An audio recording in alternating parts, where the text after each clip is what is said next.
Alors donc la leçon numéro 2, donc, eh bien, donc elle va se dérouler en 4 points. Le premier point étant donc la respiration. Alors le premier point, donc ça va consister tout simplement à charger un point particulier qu'on appelle le Dantian en énergie vitale. Et c'est à partir de ce point qu'on va commencer à faire circuler donc ce souffle vital ou cette énergie vitale, on appelle ça comme on veut, dans l'orbite microcosmique. Voilà. Donc le premier point, c'est la respiration paradoxale et la respiration par les six pores. Ce sont deux types de respiration qui vont nous permettre de charger ce point en énergie. Après, donc, on verra comment on peut réveiller les centres du vaisseau gouverneur. Vous avez vu, les centres énergétiques, je ne sais pas si vous vous rappelez donc, la leçon numéro 1, la leçon précédente, qui sont situés donc dans le dos, dans notre dos, le long de la colonne vertébrale. Voilà.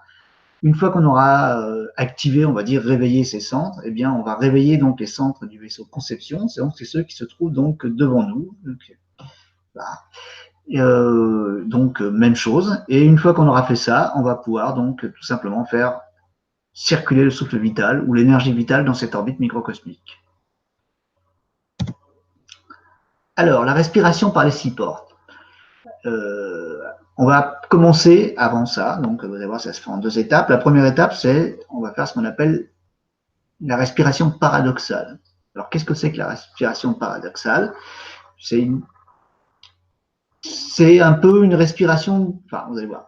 On va partir au début d'une respiration qui est abdominale, une respiration qui est assez connue, hein, la respiration qu'utilisent notamment les bébés et les enfants, hein, donc, qui part du ventre, on peut aussi appeler ça ventrale, abdominale, voilà, qui consiste tout simplement donc à l'inspiration, donc à gonfler le ventre, et à l'expiration, donc à rentrer le ventre, donc à aider finalement l'air, voilà, à pénétrer dans le ventre, on va dire, et à le rejeter, voilà. Cette respiration, elle a l'avantage de nous charger beaucoup en énergie, beaucoup plus que la respiration qu'on a nous maintenant adultes, qui est une respiration un peu pulmonaire, mais finalement, on ne remplit pas la totalité de nos poumons. On remplit souvent que le haut de nos poumons, que lorsqu'on fait une respiration ventrale, ça nous permet de remplir aussi le bas de nos poumons. Donc ça, on pourrait déjà se contenter de faire une respiration, on va dire, abdominale normale. Mais nous, on va la faire sur le mode de ce qu'on appelle paradoxal, parce qu'on sait, finalement, qu'on récupère encore beaucoup plus d'énergie. Pour ceux qui s'intéressent, notamment au yoga, c'est ce qu'on appelle la respiration du cobra. Alors, qu'est-ce que c'est que cette respiration en mode paradoxal? Eh bien, alors, à l'inspiration, ce coup-ci, au mieux de ressortir la ventre, voilà, on va le rentrer. Et à l'expiration, on va le sortir. Donc, c'est l'inverse de tout à l'heure. Alors, au début, c'est un petit peu difficile parce que c'est quand même la respiration ventrale normale ou abdominale normale est quand même quelque chose d'assez inné. Là, il va falloir faire un effort, mais vous allez voir, on y arrive assez vite et surtout, vous allez voir que ça nous charge énormément en énergie. Qu'est-ce qu'on va charger en énergie? Eh ben, c'est le fameux dantian, donc le hara, hein, si on peut dire, pour ceux qui pratiquent les arts martiaux, donc qui se trouve un petit peu en dessous de notre nombril, à l'intérieur de notre abdomen. Voilà. Alors, comment on fait? Ben, tout simplement, on se pose. Alors, on est soit en position assise, c'est la meilleure position. On peut aussi le faire debout, mais en position assise, c'est parfait. On pose les mains sur les cuisses, voilà, et de manière très détendue. Donc, on se concentre sur cette respiration. On va le faire ensemble. À l'inspiration, je rentre le ventre, et à l'expiration, je sors le ventre le plus possible. À l'inspiration, je rentre le ventre. À l'expiration, je sors le ventre. À l'inspiration, je rentre le ventre. Il faut faire ça assez lentement, bien jusqu'au bout. À l'expiration, je sors le ventre. À l'inspiration, je rentre le ventre. Et à l'expiration, je sors le ventre. Normalement, vous devez déjà sentir de la chaleur à cet endroit-là. Donc, un petit peu au niveau du nombril, un petit peu en dessous. Voilà. Si vous ne la sentez pas encore, eh ben, il faut que vous pratiquiez ça jusqu'à temps que vous sentiez une chaleur qui s'installe à cet endroit-là. Voilà, on a déjà donc chargé ce dentier déjà en énergie, mais on va encore essayer d'augmenter donc l'énergie à cet emplacement en faisant ce qu'on appelle la respiration par les six portes. Donc ça se fait en deux phases. La première phase, donc ça va être un petit peu une sorte de visualisation. Il va falloir un petit peu que vous visualisez donc l'air qui rentre et qui vient donc qui se dirige tout simplement vers ce dantian. Alors, il faut imaginer que l'air, il va rentrer par le nez, ça c'est assez logique, mais il va rentrer par l'anus. C'est déjà moins logique, mais bon, il faut le visualiser. Et il faut que donc cet air qui pénètre par le nez, celui qui pénètre par l'anus, arrive en même temps donc au niveau du dentition. Donc ils ne vont pas avoir la même vitesse de progression parce que le trajet est plus long dans un cas que dans l'autre.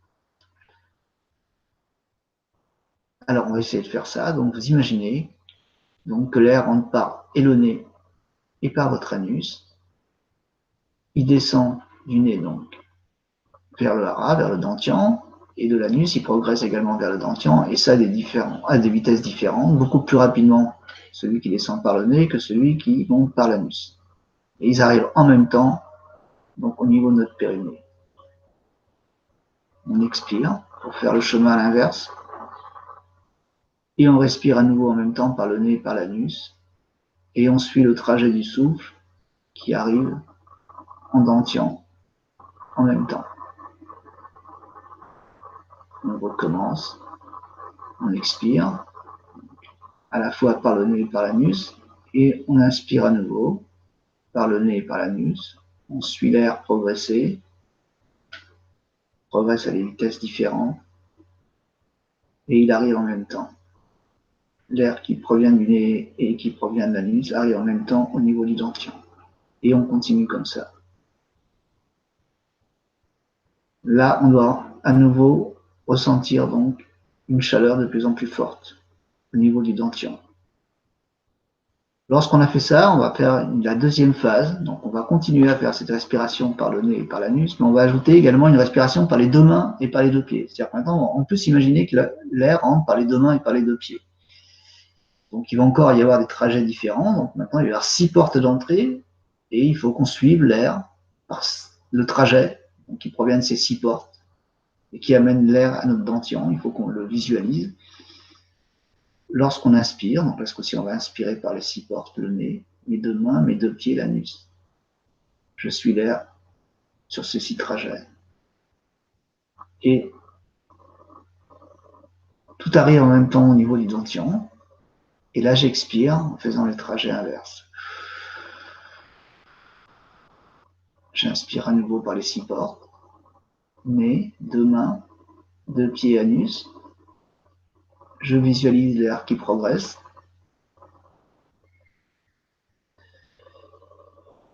Toutes les respirations arrivent en même temps, donc toutes l'air inspiré arrive en même temps, donc au niveau du dentition. Maintenant, je rejette cet air en le suivant sur ces 6 trajets. Donc je reclaire par l'anus, par les deux pieds, les deux mains, le nez. Et je continue comme ça. Jusqu'à temps que je sente une chaleur très très forte.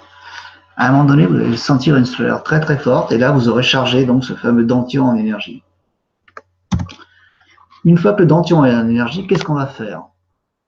Eh bien, on va commencer donc à essayer de visualiser qu'on transfère, parce que je vous ai dit donc dans la leçon précédente, notre cerveau est capable d'amener l'énergie où on veut, donc par la visualisation, par la concentration, vous allez amener donc cette chaleur, cette énergie qui se trouve au niveau du dentition, donc un petit peu au niveau du hara, on va dire, voilà.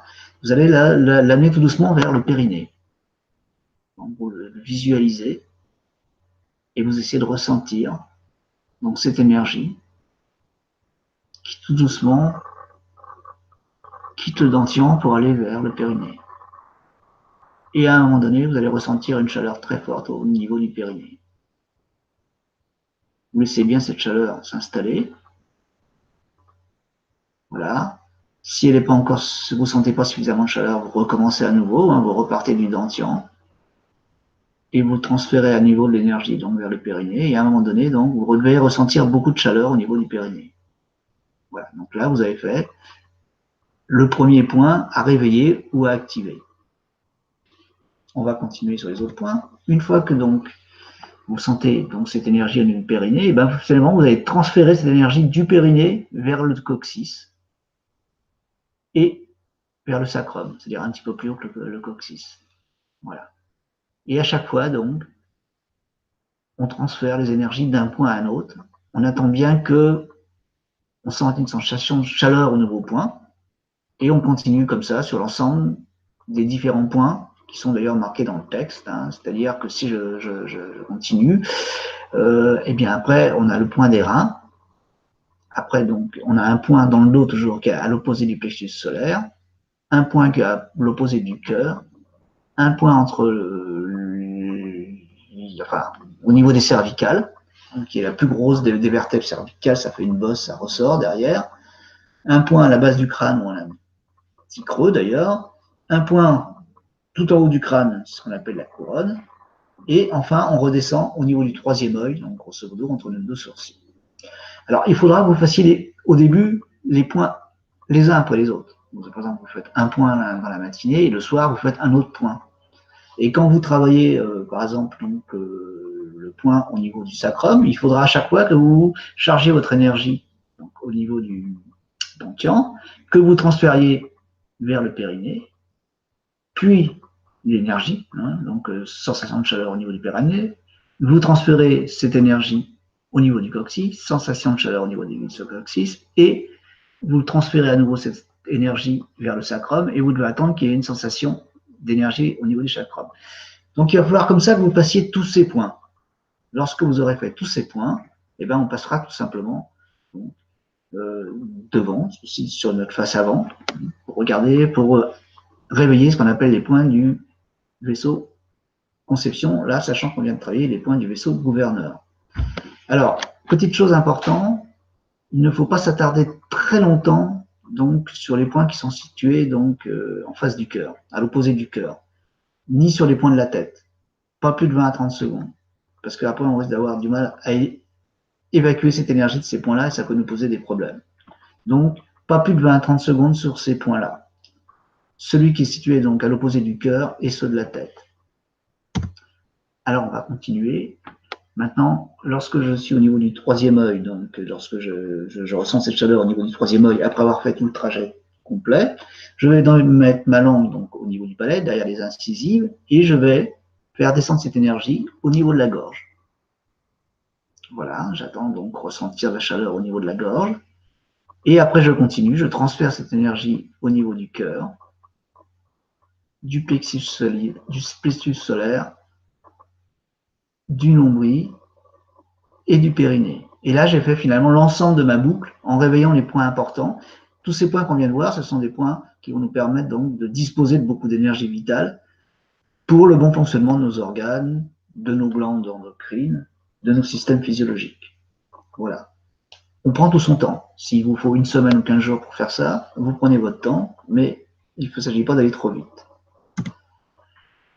Une fois qu'on a fait ça, donc et ben finalement, on a réveillé tous les points et on a une énergie importante au niveau du périnée. Et ben maintenant, on va tout simplement la faire circuler. On va imaginer que cette énergie circule, c'est-à-dire qu'elle monte dans notre dos et on ressent, il faut ressentir cette sensation de chaleur qui se déplace dans le dos, qui arrive au sommet de la tête, qui va jusqu'au troisième œil. On laisse toujours bien sûr notre langue en contact au palais, derrière les incisives, et qui redescend par la gorge, le cœur, voilà, le plexus, voilà, qui va repasser donc un petit peu au niveau du nombril, au niveau du dantian, et qui retourne au périnée. Et il faut essayer de ressentir donc cette circulation continue, fluide, voilà, sur l'ensemble de ce trajet.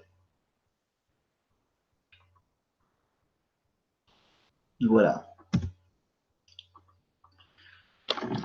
Donc, si je résume, eh bien, comment on pratique la respiration? Enfin, comment on ouvre l'orbite microcosmique et qu'on fait circuler dans cette orbite donc le souffle vital? Il faut d'abord charger le dantian en énergie. Pour ça, on pratique la respiration paradoxale, puis la respiration par les 6 portes. Une fois que cette énergie est au niveau du dantian, donc on l'envoie, on la transfère vers le périnée, et du périnée, on transfère cette énergie, donc point après point, sur tous les points, à la fois qui ont été définis précédemment, à la fois sur le vaisseau conception et sur le vaisseau gouverneur. Voilà.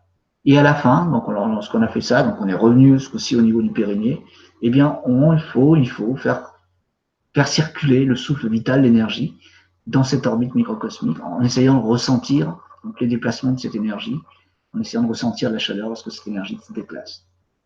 Voilà. Bah, écoutez, on a terminé.